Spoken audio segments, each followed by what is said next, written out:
Hello and welcome to the mains PYQ discussion by Neva Yes. This is a 10 marker from 2020, which is specifically about a viceroy called Lord Curzon.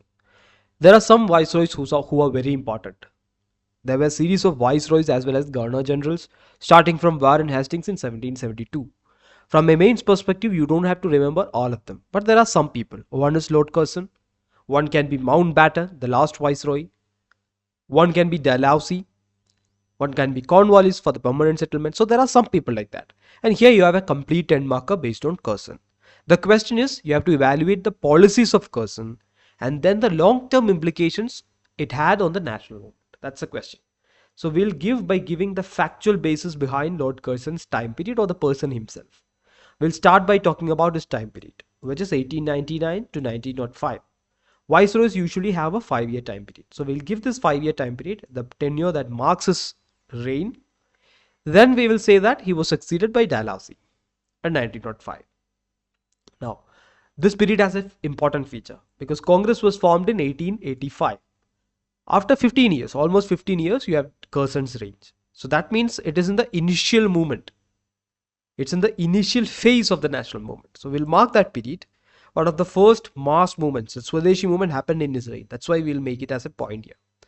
Then we will say that what he is known for. Is he a liberal one like Lord Ripon or is he a regressive one? He was in fact a regressive one with policies like Bengal partition. This is the key point in this answer.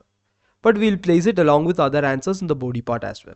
Here you have a part on the policies of Curzon. But the keyword is here is evaluate. So we'll analyze it based on that keyword.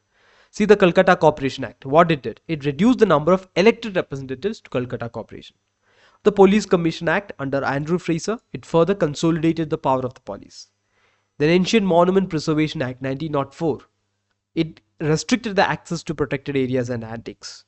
Indian University Act, very famous one, tried to control the universities, more control over of the government on colleges because students were very radical, right? Always when you have a fascist government who is ruling, the first reaction comes from the young, the youth, the students.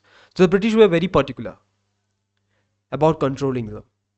So the Indian Universities Acts, then you have the Bengal partition, the infamous Bengal partition.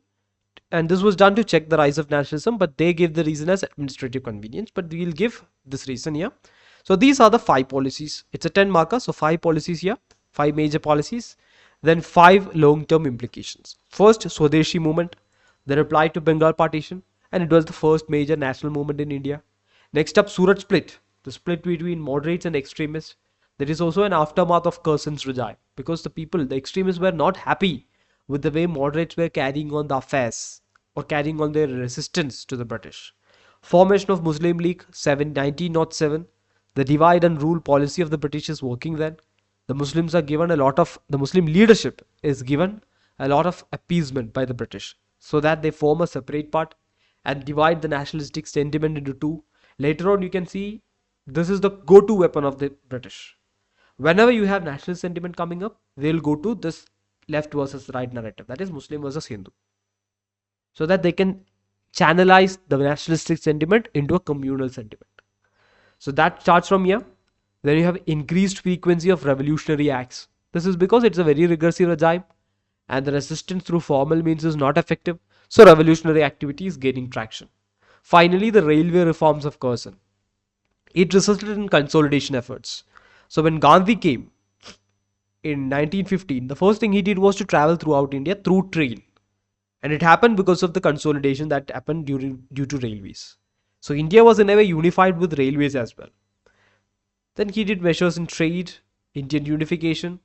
All these things helped in the rise of nationalism, something that worked against them. So what we'll say is, instead of celebrating Lord Curzon's legacy, we'll say that this is a period, even though regressive in nature, it laid the foundation of the national movement. So we'll place it like that. That's how we'll conclude it. 10 points to mark the 10 marker. That's it. Thank you for listening.